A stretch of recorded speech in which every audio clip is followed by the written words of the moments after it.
Isa na namang napakasayang araw. Napakasayang araw dahil napuno ng kasiyahan ang oras na nilaan.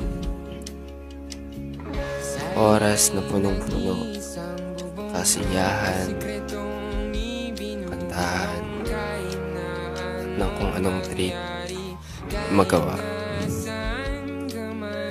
Mayroon na namang istorya na may susulat sa libro ng aking buhay.